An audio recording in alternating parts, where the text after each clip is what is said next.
Di dalam Al-Quran Allah berfirman, "Falamma nasu ma dzukkiru bihi fatahna 'alaihim abwaaba kulla syai'in hatta idza farihu bima utu akhadnahum baghtatan fa idza hum mublisun." Faquti'a dabiral qaumil ladzina zalamu walhamdulillahi rabbil alamin. Bapak Ibu sekalian yang berbahagia, mudah-mudahan subuh hari ini kita diberikan keberkahan oleh Allah Subhanahu wa taala. Insyaallah yang hadir husnul khatimah. Amin. Semangat betul ibu-ibu nih. Ini dampak setelah lebaran tuh begitu. Setelah lebaran, mudah-mudahan kembali kepada yang fitrah insyaallah. Taqabbalallah minna wa minkum kullu am wa nahnu bi khairin insyaallah. Bapak Ibu sekalian yang berbahagia, Dr. Adian Husaini menuliskan dalam kitabnya, dalam tulisannya itu dengan judul sederhana, Jatuh Bangunnya Peradaban. Ini bukan lagu ya. Kan ada dulu lagunya Jatuh Bangun Aku. Nah, ini bukan. Ini namanya Jatuh Bangunnya Peradaban. Dalam permulaan tulisan tersebut, Dr. Adian Husaini memulai dengan satu hadis yang diriwayatkan oleh Al-Hakim. Idza azumat ummati ad-dunya nuzi'at minha haibatal Islam. Rasulullah sallallahu alaihi wasallam bersabda dalam hadis yang diriwayatkan oleh Al-Hakim, apabila umatku sudah mengagungkan dunia, maka akan dicabutlah kehebatan Islam. Nuzi'at minha haibatal Islam. Wa idza turikatil amru bil ma'ruf wan nahyu 'anil munkar hurimat barakatul wahyi wa idza tasabat ummati saqatat min 'ainillah, rawahul Hakim. Dan apabila mereka meninggalkan aktivitas amar ma'ruf nahi munkar, maka akan diharamkan keberkahan wahyu. Dan apabila umatku saling mencaci dan memaki, maka jatuhlah mereka dalam pandangan Allah. Diriwayatkan oleh Al-Hakim. Diperjelas oleh Abu Daud, hampir tiba satu masa di mana berbagai bangsa dan kelompok mengeroyok kamu sekalian, bagaikan orang-orang yang kelaparan mengerumuni hidangan. Ketika itu umat muslim banyak, tapi mereka dalam keadaan lemah, tak berkualitas. Muslim tapi tidak mukmin, atau kualitas imannya lemah. Tapi jumlahnya mayoritas, karena mereka memiliki penyakit yang disebut dengan al-wahan. Penyakit wahan itu kata para sahabat, apa itu wahan? Kata Nabi, hubbud dunia, cinta terhadap dunia, dan benci akan kematian. Di dalam Al-Quran, dalam surat yang tadi kita bacakan, falamma nasu ma dzukkiru bihi fatahna alaihim abwaaba kulli syai'. Ketika umat muslim itu melupakan Allah, kemudian seketika Allah membukakan jalan bagi mereka kenikmatan dunia dalam pandangan mereka, semua pintu-pintu kesenangan kemudian dibuka untuk mereka, sehingga apabila mereka bergembira dengan apa yang telah diberikan kepada mereka, kami siksa mereka dengan tiba-tiba. Ini Allah yang bilang, akhadnahum baghtatan. Kami siksa mereka dengan siksaan sedikit demi sedikit, perlahan demi perlahan. Sekonyong-konyongnya, tiba-tiba mufajaah. Maka ketika itu mereka akan terdiam dan mereka akan berputus asa. Begitulah ketika Allah mengatakan keadaan orang-orang yang lupa dengan Allah. Imam Al-Ghazali sebelum menulis kitab Ihya Ulumuddin mencoba merespon keadaan ketika itu. Umat-umat muslim ini pada saat itu direspon oleh Imam Al-Ghazali sendiri tentang persoalan umat pada saat itu. Dalam tulisan itu, sebelum beliau menuliskan kitab Ihya Ulumuddin itu, beliau mengatakan tak perlu melihat jauh tentang rusak dan runtuhnya peradaban itu, cukup meninjau dari dalam. Artinya ada faktor internal yang diperhatikan oleh Imam Al-Ghazali terhadap umat muslim itu sendiri. Mengapa Islam itu hilang di tengah umat muslim itu sendiri? Islam artinya nilai. Sehingga sebelum Imam Al-Ghazali menuliskan kitab tersebut, Ihya Ulumuddin itu, Imam Al-Ghazali sudah memperhatikan keadaan itu. Apa kata Imam Al-Ghazali? Dalam kitab tersebut yang dinukil oleh Al-Kilani, Al-Ghazali lebih memfokuskan usahanya untuk membersihkan masyarakat muslim dari berbagai macam penyakit yang menggerogoti dirinya dari dalam umat muslim itu sendiri. Dan pentingnya mempersiapkan kaum muslim agar mampu mengemban risalah Islam kembali. Ada kalimat kembalinya. Sehingga dakwah Islam menambah atau merambah seluruh pelosok bumi dengan pilar-pilar iman dan kedamaian dapat tegak dengan kokoh.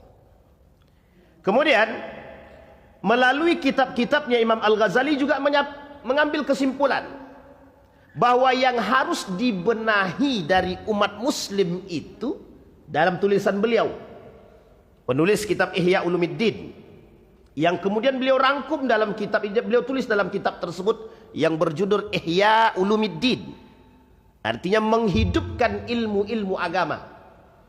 Apa kata Imam Al-Ghazali? Sampai pada kesimpulan bahwa yang harus dibenahi yang paling utama dari umat muslim itu sendiri adalah dari umatnya masalah keilmuan. Yang kedua, keulamaan. Ada berapa Bapak Ibu? 2. Ilmu, ulama. Berarti 2 ini tidak bisa dipisahkan. Jadi ilmu, ulama. Itu kata Imam Al-Ghazali. Maka Imam Al-Ghazali menulis kitab judulnya Ihya Ulumuddin. Kemudian Dr. Majid Irsan Al-Kilani dalam melakukan upaya perubahan umat yang mendasar, sudah dikatakan menukil perkataan Imam Al-Ghazali juga. Permasalahan yang mendasar yang ada pada diri umat muslim saat itu adalah mereka lebih condong terhadap dunia dan melupakan akidah. Nah, ini poin penting bagi kita Bapak Ibu. Sehingga ketika Al-Kilani menuliskan bukunya dengan judul bukunya itu Hakadha Zahara Jilu Salahuddin wa Hakadha Adatul Quds. Beliau mengatakan beginilah keadaan pada masa generasi Salahuddin Al-Ayyubi, dan begitulah kebiasaan cara Salahuddin mengatasi persoalan Al-Quds. Al-Quds itu artinya Yerusalem, Palestina hari ini, Masjidil Aqsa. Yang dalam sejarah itu Bapak Ibu ada dulu perang salib namanya. Nah, perang salib ini, dalam perang salib itu ada 3 turunan. Yang pertama ada namanya Zangki. Zangki ini punya anak namanya Nuruddin Zangki. Nuruddin Zangki punya keponakan namanya Salahuddin Al-Ayyubi. Nah, ini penting untuk dicatat dalam sejarah Islam. Kita umat muslim wajib tahu tentang sejarah seperti ini Pak. Perang-perang begini tahu, harus paham. Orang yang selanjutnya yang menaklukkan Palestina itu Salahuddin Al-Ayyubi 1187. Pada saat itu 1187 pernah ditaklukkan oleh seorang pemuda yang sangat muda sekali, namanya Salahuddin Al-Ayyubi. keponakannya, Salahuddin Al-Ayyubi ini punya paman namanya Nuruddin Zangki.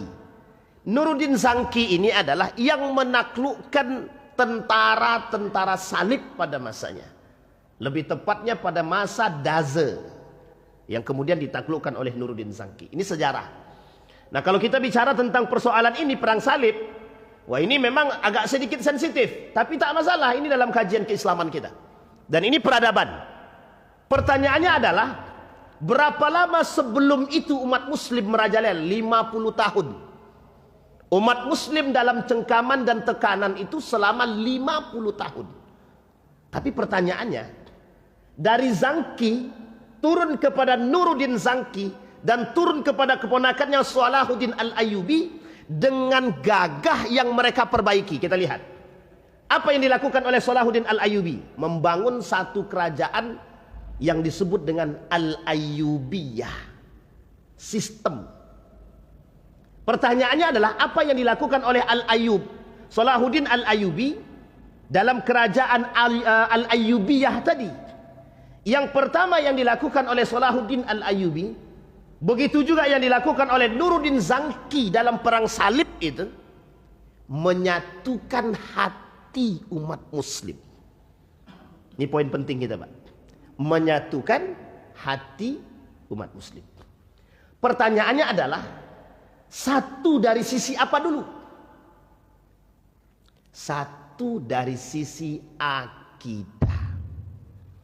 Sekarang pertanyaan kita adalah, ini persoalan, Pak, persoalan benar. Satu dari sisi akidah. Sampai sini bisa dipahami Bapak Ibu ya? Muncul pertanyaan, Pak, apalagi sekarang sedang heboh-hebohnya itu di media sosial itu. Heboh betul. Persoalan Sunni Syiah. Persoalan Amerika, Israel, Iran, Rusia, Cina dan lain sebagainya. Dari satu sisi banyak yang membantu, yang menolong, banyak yang kemudian pro. Tapi satu sisi ada yang menggerogoti, ada ini dan lain sebagainya untuk menjatuhkan. Kita kembalikan kepada Nuruddin Zangki pada saat itu. Nuruddin Zangki sangat tahu betul kalau umat muslim ini dalam kondisi seperti saat itu, yang mereka terpecah dengan kelompok masing-masing. Apa kata Nuruddin Zangki? Mustahil bagi kita untuk menaklukkan mereka. Itu mustahil, Pak. Tapi apa yang dilakukan oleh Nuruddin Zangki? Datang dari satu tempat ke tempat yang lain hanya untuk menyatukan akidah. Bukan sunnah, tapi akidah. Wah, ini mesti ada yang sensi begini nih. Sentimennya tinggi nih. Jadi poin penting dulu, Pak. Makanya Bapak Ibu, beberapa waktu yang lalu saya punya video itu, kemudian ada salah seorang guru saya WA saya begini, Ridwan, itu videomu dimanfaati orang. Dimanfaati bagaimana Ustaz? Dimanfaati oleh kelompok sebelah untuk menjadi alasan memperkuat argumentasi mereka. Saya sebutin Bapak Ibu, saya sebutin. Jadi Bapak Ibu, beberapa waktu yang lalu, masih dalam bulan suci Ramadan, saya bercerita tentang persoalan antara Iran kemudian Amerika. Itu yang motongnya juga kurang bijak lah gitu. Yang motongnya kurang bijak gitu. Sampai ditonton sekitar 3 juta lebih yang nonton. Saya bilang, uniknya dalam video itu caci maki aja. Yang komentar 8.000 lebih. Isinya caci maki. Kata mereka, tapi saya tidak tahu, tapi kata mereka. Tapi saya lihat potongan videonya yang dikirim ke saya. Saya lihat potongan videonya. Dalam video tersebut saya mengatakan begini, bahwa persoalan Amerika, Israel itu jelas musuh nyata. Kalau kita dukung mereka, kita munafik. Itu jelas, Pak. Karena itu musuh. Tidak mungkin umat muslim itu membela musuh, itu tidak mungkin, Pak. Sangat tidak mungkin. Apa hukumnya? Apa hukumnya seorang mukmin atau muslim duduk bersama bermesraan dengan musuh? Itu pengkhianat namanya, Pak. Pengkhianat namanya. Dan itu mesti dipahami, Pak. Kemudian muncul, Pak, video dalam video tersebut juga sama. tentang persoalan Syiah Iran. Tentang Iran. Saya sampaikan dalam video tersebut. Pernahkah Syiah itu bermusuhan dengan Yahudi? Ini poin pentingnya waktu itu. Karena video ini tidak lengkap. Dalam catatan sejarah tidak pernah. Dalam catatan sejarah boleh dicek. Tidak pernah ada Yahudi itu bermesraan dengan Syiah, itu tidak pernah. Bermusuhan itu tidak pernah. Justru bermesraan. Dalam catatan sejarah. Oleh kelompok sebelah itu dijadikan poin. Untuk menolak setiap orang yang mendukung Iran. Nah, akhirnya saya buat video selanjutnya tentang siapa Iran sesungguhnya sebelum menjadi Syiah. Jadi Iran itu Bapak Ibu dalam sejarahnya jelas itu. Persia itu ditaklukkan oleh siapa? Umat Muslim. Khalid ibn Walid. Kapan ditaklukkan? Qadisiyah dan Zatus Salasil. Ada perang namanya Ghazwatu Zatus Salasil. Perang berantai. Perang berantai itu salah satu pemimpin utamanya adalah Khalid ibn Walid yang kelak menaklukkan Persia. Coba bayangkan, ketika itu setelah ditaklukkan oleh Khalid bin Walid, Persia tersebut berubah dari Majusi menjadi Sunni. Bisa dipahami Bapak Ibu ya? Itu sejarahnya. Itu saya buat video itu sengaja untuk menjawab tuduhan tersebut. Tapi Bapak Ibu, lepas daripada itu, nah kita kembalikan kepada poin tadi. Begitulah faktor media hari ini sangat membutuhkan kejujuran dan kebijaksanaan. Jadi persoalan teknologi hari ini hanya bisa diambil manfaat oleh orang-orang yang jujur dan bijaksana. Kalau tidak, itu yang terjadi. Maka kemarin ada yang WA bilang begini, Ustaz, boleh enggak kita minta untuk kajian judulnya Ghazwatu Zatus Salasil, katanya. Perang berantai yang terjadi di Persia. Bagus, tak ada masalah sebenarnya. Kajian itu bagus. Karena memang harus paham, Pak, awal mula sejarahnya di situ. Sebelum Persia itu berubah menjadi Iran dan penduduknya yang saat ini mayoritas Syiah. Dan perlu dipahami, Majelis Ulama Indonesia itu membagi Syiah itu setidaknya 4. Satu, yang ekstrim, Rafidah, yang mereka menganggap diri mereka Syiah bukan Islam. Itu sudah kafir itu. Ada. Yang kedua, ada Syiah yang mereka percaya Imam 12, memaksumkan Imam 12 selain daripada baginda Nabi.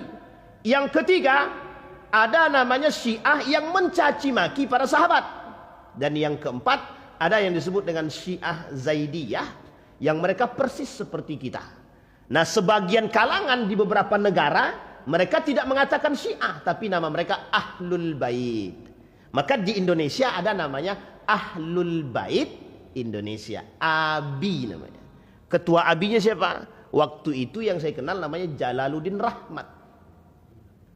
Nah, jadi memang memahami ini, kalau sepenggal saja, memang bekelahi aja kita isinya, Pak. Nah, ini yang terjadi sekarang. Pemahaman yang sempit dan dangkal tadi, pemotongan video yang tidak bertanggung jawab tadi, itu menyebabkan keruh suasana. Akhirnya pihak sebelah, wah, kita harus begini, kita harus patuh pemerintah. Jadi sekalipun seperti apa, akhirnya dianggap menjelekkan pemerintah. Nah, ketika ada yang membela Syiah, dianggap wah ini para lebih sesat, ahlul bid'ah. Wah, ini para, jadi tak ketemu, Pak, tidak ketemu. Itu terjadi pada masa sebelum terjadinya perang salib. Jadi dalam masa perang salib itu Bapak Ibu, sebelum terjadinya perang salib itu umat muslim sudah terpecah belah. Dalam tekanan, dalam hasutan, dalam pengkhianatan 50 tahun, setengah abad berarti. Lamanya umat muslim dalam tekanan. Dan berada pada puncaknya, Pak. Yang cinta terhadap dunia, yang suka, yang melahirkan aliran-aliran sesat. Banyak aliran Islam, bukan, tidak hanya sekarang aliran Islam itu ada.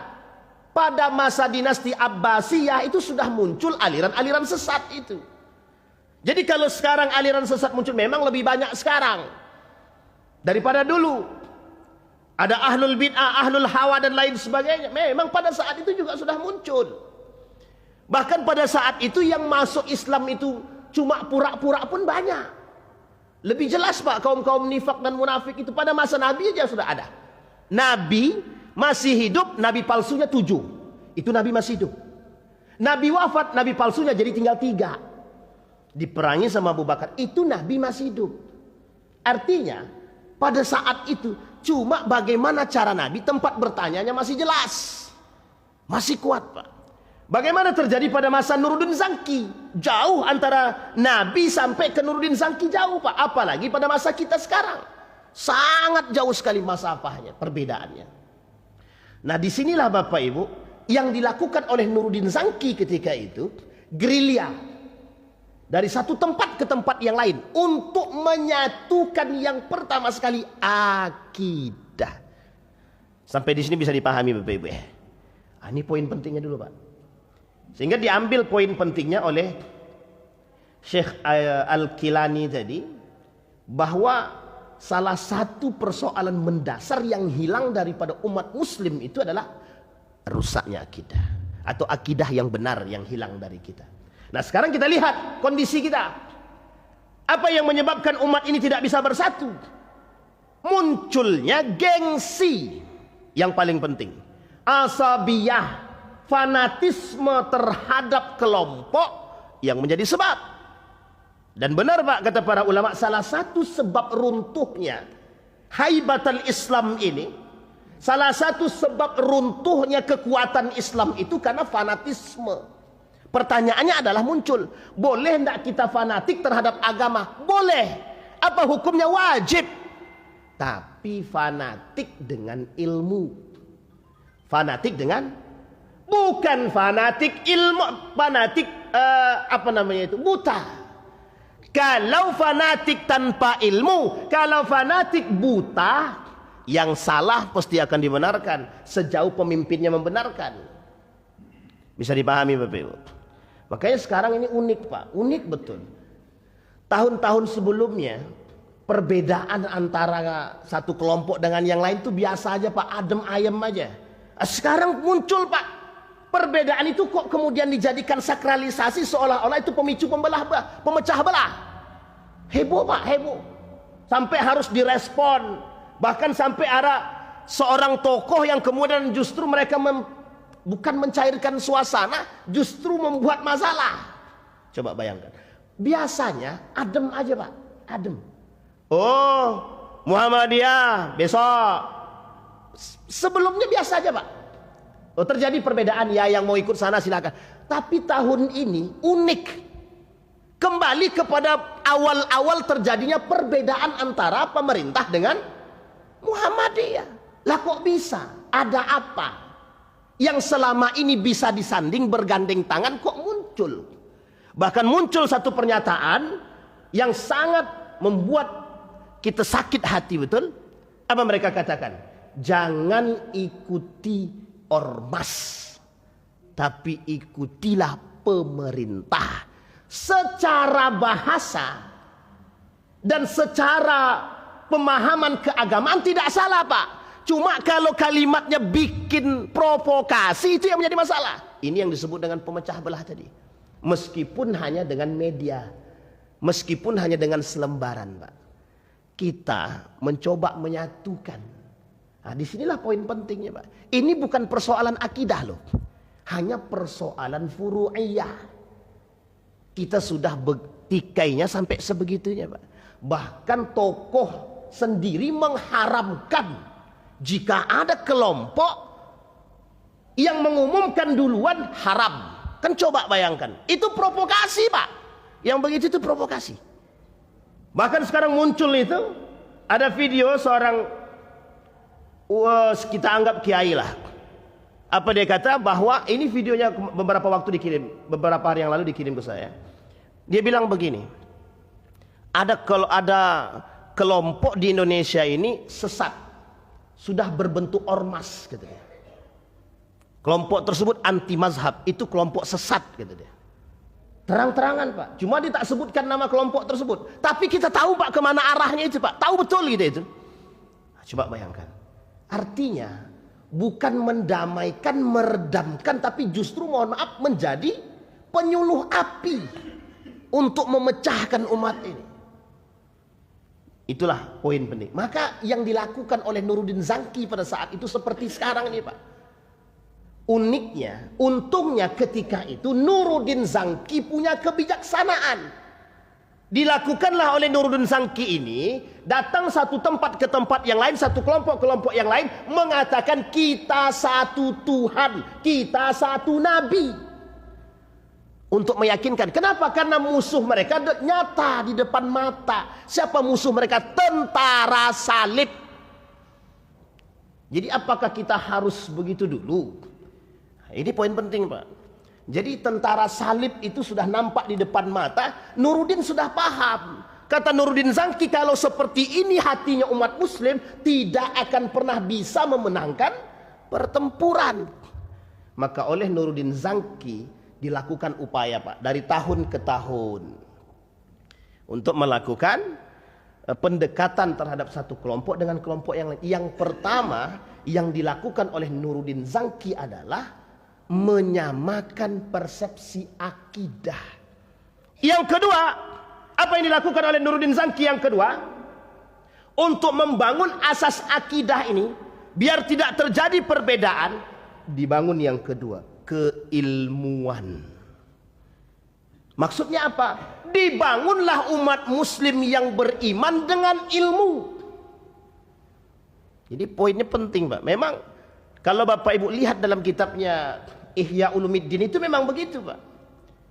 Sampai Imam Al-Ghazali itu menulis Munqiz minad dhalal, selamat daripada kesesatan.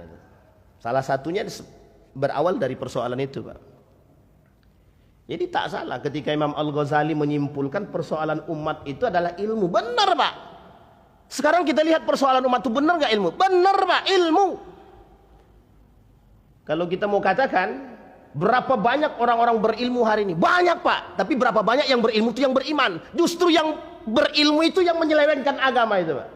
Kan kacau itu. Nah di sini poin pentingnya.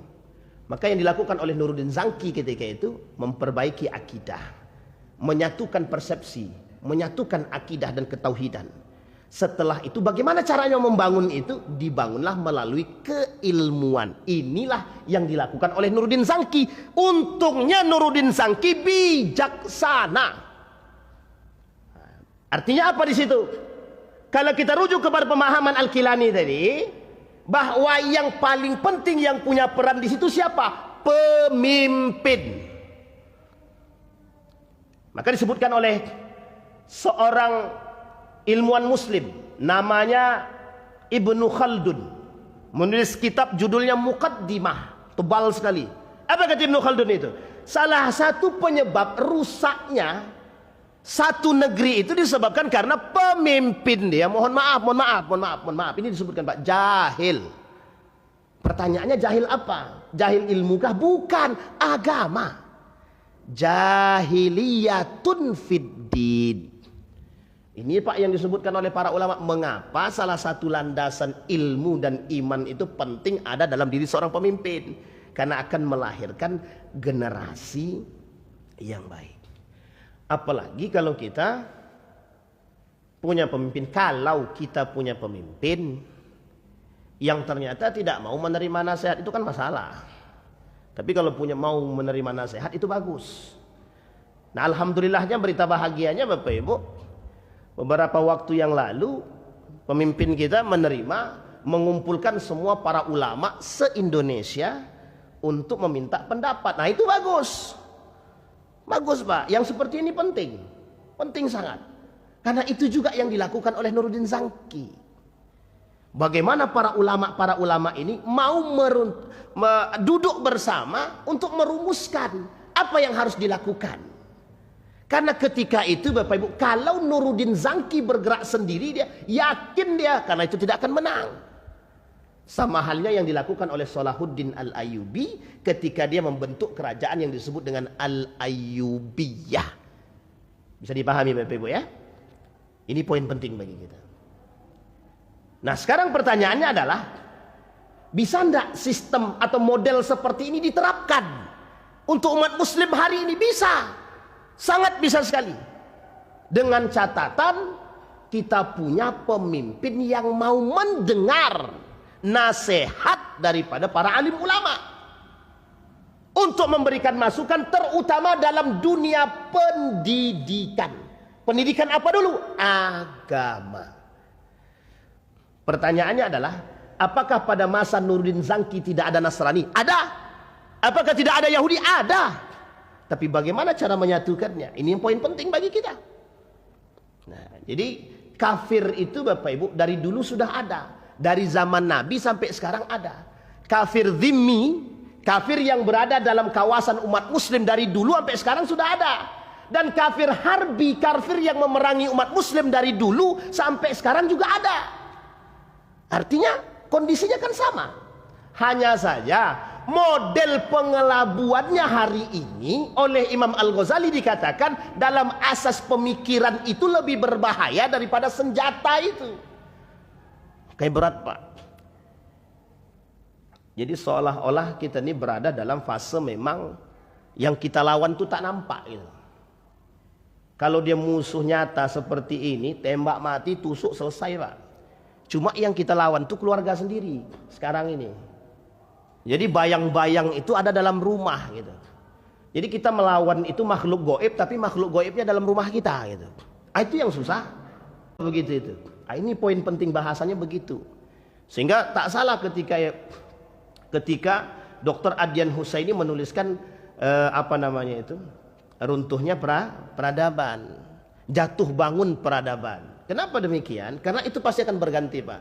Dan Allah pergulirkan. Watilkal ayyam nudawiluha katanya. Akan kami pergulingkan, akan kami perputar. Sekarang Islam hancur, maka pasti akan ada kebangkitan Islam. Uniknya orang-orang, mohon maaf ya, orang-orang Yahudi Bapak Ibu, mengapa mereka kokoh hari ini untuk merusak Islam itu? Karena mereka tahu bahwa Islam itu bakal bangkit. Nah bagaimana caranya biar Islam tidak bangkit? Mereka akan tetap lawan, kapanpun dan sampai kapanpun. Makanya bahasa mereka itu, mereka lebih mengerti. Apa yang mereka pahami dari rabi mereka, dari rahib mereka? Apa yang mereka pahami? Bahwa Islam itu pasti akan bangkit. Nah bagaimana caranya biar Islam itu tidak bangkit? Dihalangi. Bisa dipahami Bapak Ibu. Dan itu sudah dipahami oleh Ratu Elizabeth pada masanya. Dulu Pak. Nah disinilah poinnya. Maka Rashid Ridha itu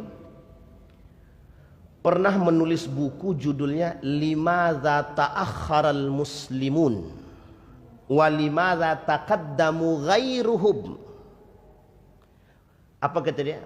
Mengapa umat muslim mengalami kemunduran sementara kelompok lain mengalami kemajuan?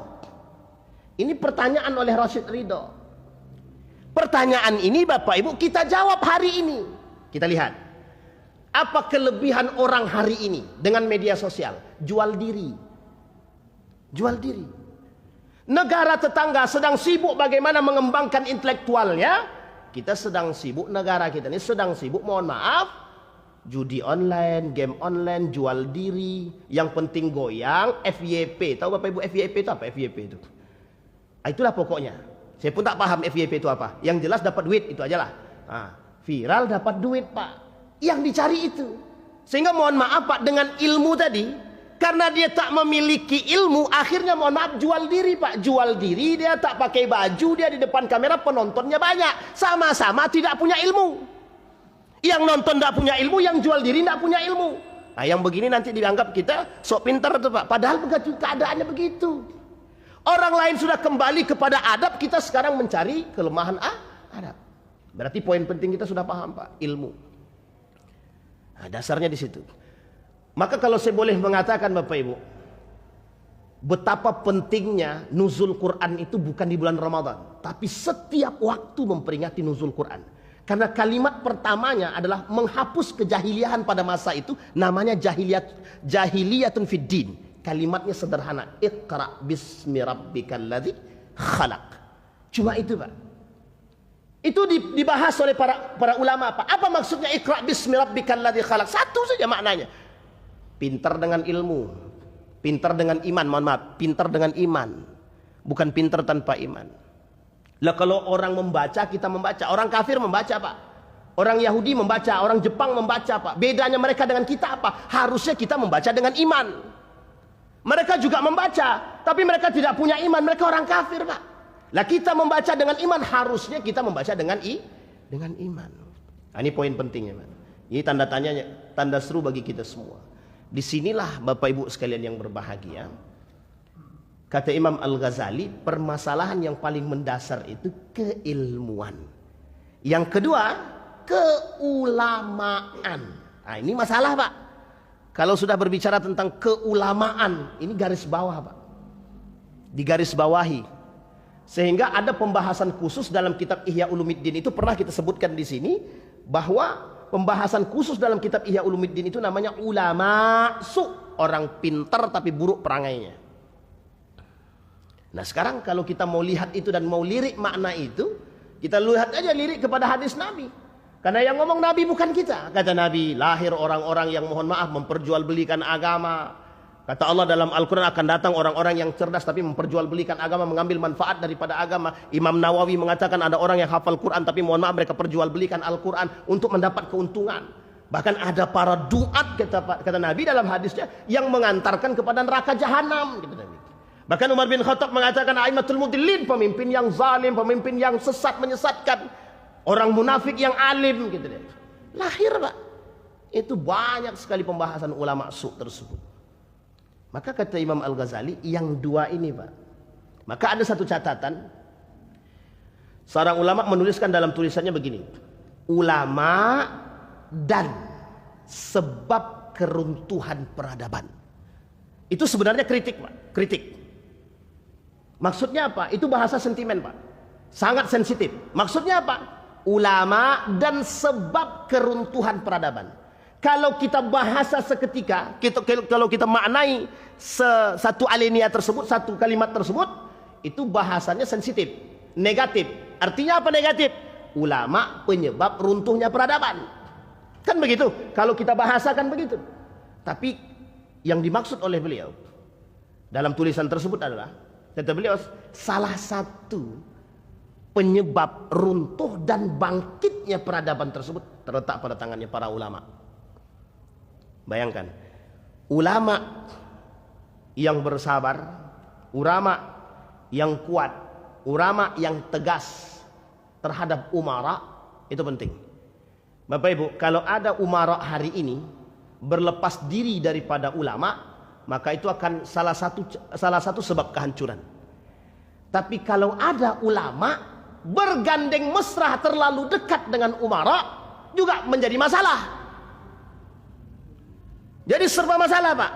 Manis dada minas sultani qurban wa mazdada minallahi illa bu'dan.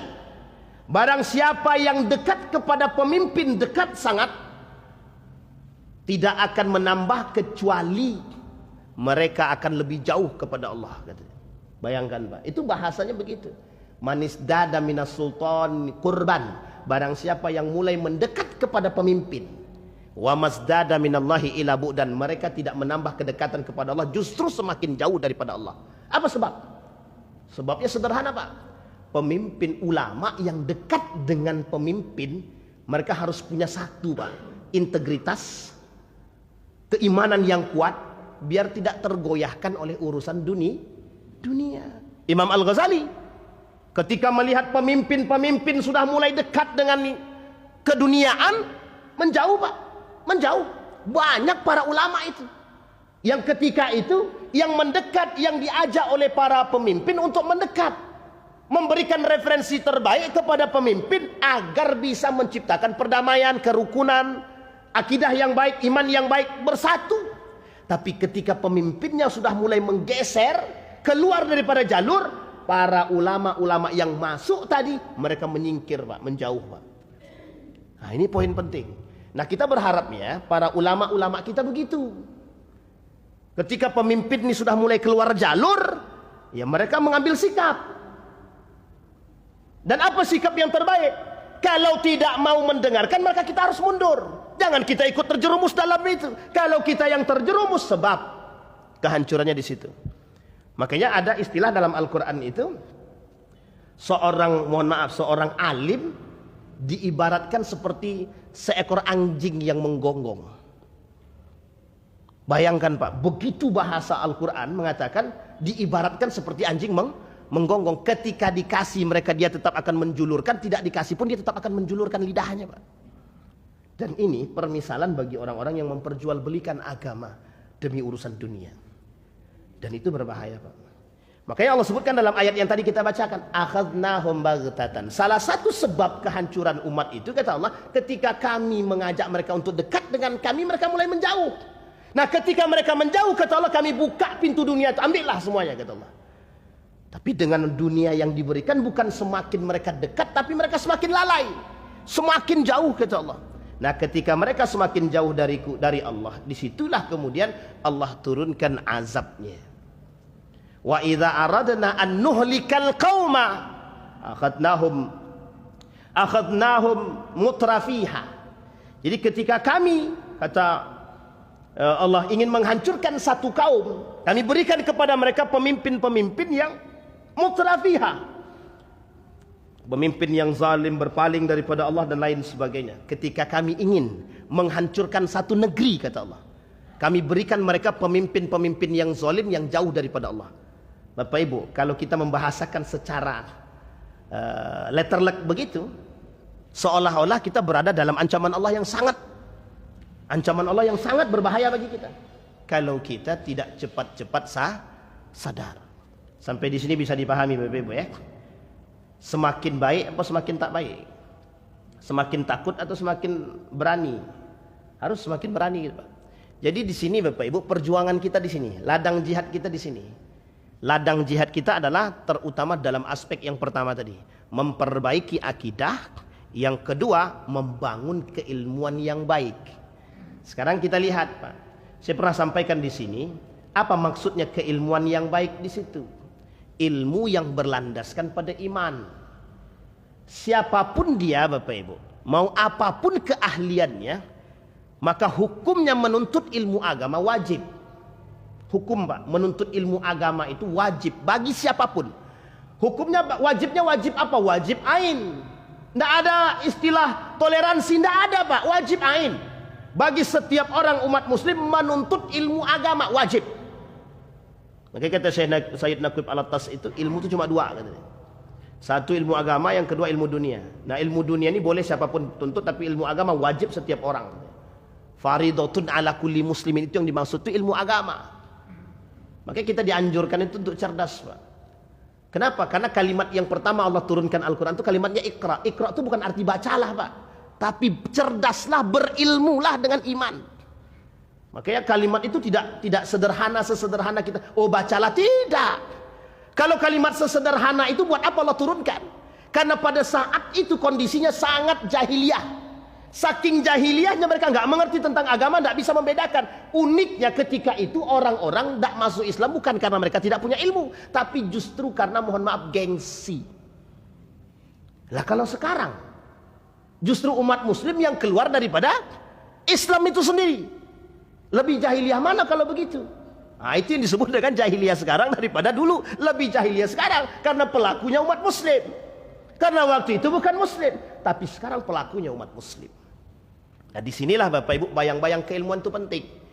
Makanya sampai Allah tekankan, yarfa'illahu alladhina amanu minkum walladhina utul ilma darajat. Allah angkat tuh derajatnya orang-orang berilmu. Benar Pak. Berilmu seperti apa? Yang berilmu dengan iman. Kalau orang berilmu tanpa iman, bukan Allah angkat Pak, tapi Allah hinakan Pak. Allah hinakan sehina-hinanya Pak. Kita ambil contoh. Mohon maaf ya Bapak Ibu, kita ambil contoh ini.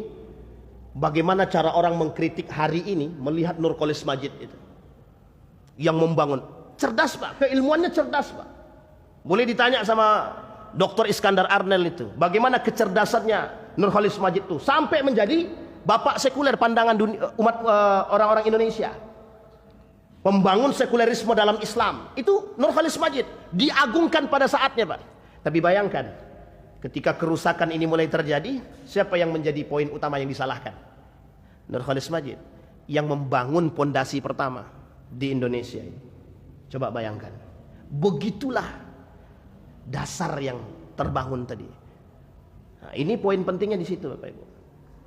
Sehingga kita perlu mengambil sikap dari sentimen ini. Jadi persoalannya kata Imam Al-Ghazali tadi adalah pada aspek tauhid. Dan kita tidak bisa memiliki tauhid yang benar, akidah yang benar kalau kita tidak punya ilmu. Nah, kalau Gus Baha mengatakan begini, kata Gus Baha itu ilmu dulu baru adab. Sebagian lain mengatakan adab dulu baru ilmu. Terserah, Pak, mau adab dulu atau pokoknya punya adab. Berilmu harus dengan adab. Kalau tidak punya adab, dia berilmu tapi tak punya adab, kan susah, Pak. Nah, itu yang terjadi. Persoalannya tidak punya adab terhadap siapa? Manusiakah atau Allah dan Rasulnya? Kan banyak orang berilmu sekarang tapi tidak punya adab terhadap Allah dan Rasulnya, sehingga dampaknya terhadap manusia. Tidak berilmu dia kepada Allah dan Rasulnya, tidak beradab dia punya ilmu tapi tidak beradab kepada Allah dan Rasulnya. Dampaknya kemana? Manusia, Pak. Dia tak beradab kepada manusia. Sedangkan dengan Tuhan dia tak punya adab, apalagi dengan manusia. Nah, inilah bahasa kita sekarang. Maka Bapak Ibu, di dalam Al-Quran itu disampaikan oleh Allah di dalam surat Al-Isra. Apa kata Allah? Wa idza aradna an nuhlika qaryatan amarna mutra fiha fa fasaqu fiha fa haqqa 'alaiha al-qaul fadammarnahu tadmira. Ketika kami ingin menghancurkan satu kaum, kata Allah, kami perintahkan mereka untuk merapat kepada kami, kata Allah. Cuma mereka kemudian melakukan kefasikan. Mereka justru bukan semakin mendekat tapi semakin menjauh, kata. Apa yang Allah tegaskan dengan kalimat terakhirnya? Dammarnahu tadmira. Kami hancurkan mereka sehancur-hancurnya. Jadi Bapak Ibu, artinya kalau kita melihat kondisi, bukan kita pesimis, tidak. Kita orang beriman ini tidak boleh pesimis, wajib optimis. Kenapa? Karena bahasa sederhana ya, lebih baik kalah tapi selamat daripada menang tapi tidak selamat. Lebih baik kita kalah tapi kita selamat daripada kita menang tapi tidak selamat. Nah, ini yang harus kita lakukan hari ini. Makanya dari poin ini Bapak Ibu ada satu poin yang hilang, yang selalu kita tekankan, yang hilang itu ada namanya jihad. Namanya maka Dr. Adyan Husaini juga menuliskan tentang hilangnya ruh jihad. Hilangnya semangat jihad. Jihad apa dulu? Apakah jihad berperang? Apakah jihad li'i'la'i kalimatillah? Apakah jihad ekonomi? Apakah jihad menuntut ilmu dan lain sebagainya? Itu yang kita rasakan hari ini. Salah satu yang nampak hilang itu adalah dari generasi kita sekarang. Apa itu? Ruh jihad menuntut ilmu. Hilang. Itu yang sangat kita kesalkan sekarang. Sesalkan itu. Bukan semakin mendekat kepada keilmuan, tapi justru mohon maaf kita diperbudak oleh hal-hal yang sifatnya mohon maaf kesenangan dunia, popularitas. Kita sudah pernah bahas di sini. Ada namanya popularitas. Nah, popularitas itu sekarang menjadi penyakit. Setiap orang pengen tenar. Setiap orang pengen terkenal. Dari terkenal mereka menghasilkan duit. Masalah mereka berilmu atau tidak berilmu urusan belakang. Masalah mereka beradab tidak beradab urusan belakang. Yang penting kami punya tenar dan kami punya duit. Masalah kami beriman atau tidak beriman terserah. Masalah yang kami buka itu adalah aurat atau tidak aurat itu terserah. Yang penting kami punya duit. Sekarang bagaimana kita diperbudak oleh dunia? Diperbudak oleh dunia. Itulah yang menjadi prasangka Imam Al-Ghazali pada saat itu. Dan itu yang terjadi hari ini Bapak Ibu. Makanya kekhawatiran itu yang terjadi, yang dibangun oleh kekhawatiran yang disampaikan oleh Nabi bukan tanpa dasar. Semua yang disampaikan Nabi pasti akan terjadi. Hanya saja kata Ustaz Adi Hidayat, bukan persoalan itu yang paling penting kata Ustaz Adi Hidayat. Yang paling penting adalah bagaimana Anda ketika menghadapi persoalan itu di tengah menjadi minoritas, Anda bisa bertahan dengan akidah yang benar seperti yang dikatakan oleh Imam Al-Ghazali tadi. Akidah yang baik. Yang kedua, bagaimana ilmu yang Anda miliki kata Gus Baha itu bisa menjadi orang yang bertahan pada saat itu. Nah, Gus Baha itu Bapak Ibu, saya sangat dalam surat Al-An'am beliau mengatakan begini. Beliau petik ayatnya begini. Ada seekor sapi. Seekor sapi itu di dalam sapi itu ada dua. Ada darah, ada kotoran. Tapi dari sapi yang ada darah dan kotoran ini melahirkan satu susu murni. Maka disebut dengan labanan khalisan sa'igan lisyaribin. Apa kata dia? Kok bisa dari seekor sapi yang di dalamnya ada darah dan kotoran bisa melahirkan susu yang sangat murni dan bisa menyehatkan siapapun yang meminumnya? Ulul albab, orang berfikir, yaqilun. Kalimat itu di dalam surat itu, di dalam pembahasan itu ada 3 kalimat yang sangat bagus. Yang pertama, la'allakum ta'qilun. Yang kedua, la'allakum tatafakkarun. Yang ketiga, ya'risun. Artinya, yang diinginkan oleh Allah apa? Berfikir. Bagaimana di tengah kotoran yang sekian banyak itu, Anda tetap menjadi susu yang murni, yang bisa mempertahankan akidah yang benar. Itu yang menjadi poin kita, Bapak Ibu.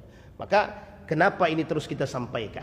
Agar kita bisa bertahan meskipun kita hanya minoritas, bukan mayoritas.